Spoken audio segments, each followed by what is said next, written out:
হাসতেছে, এত আজাব ভয়ঙ্কর সাজা, তারপর লোকটা হাসতেছে। ইয়া রাসূলুল্লাহ, দুনিয়ার মধ্যে মাত্র একটা সন্তান ছিল, যেই সন্তানটা যখন মারা যায় এই লোকটা তখন বলেছিল, বিবি রে, এ আমার বিবি, আমি তো ইন্তেকাল হয়ে যাচ্ছি, আমি তো মারা যাচ্ছি, আমার বিবি, আমি তো ভালো কাজ করতে পারি নাই, হে আমার বিবি, মরার পর তো আমি জাহান্নামে চলে যাব। শুনেছি সন্তান দোয়া করলে বাবা মা নাকি পায়। বিবি, দয়া করে আমার সন্তানটাকে আমি মারা যাওয়ার পরে মাদ্রাসায় দিয়ে, বলেন সুবহানাল্লাহ। তো এই সন্তানটা তার মাদ্রাসায় দিয়েছে, আজকে ওই সন্তানটা হাফেজ হয়েছে, আর হাফেজটা দোয়া করে রব্বির হামহুমা কামা রাব্বায়ানি সগীরা।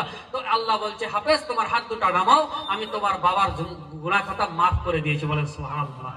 ওই সন্তানটার কারণে ওর বাবা হবে ওই জাহান্নাম থেকে জান্নাতে আসবে, একবার সুবহানাল্লাহ বলেন। এবার এই লোকটা জান্নাতি যে আছে, এই লোকটার তিনটা ছেলে ছিল, একটা হচ্ছে মদখোর, একটা হচ্ছে সুদখোর, একটা হচ্ছে জানাখোর।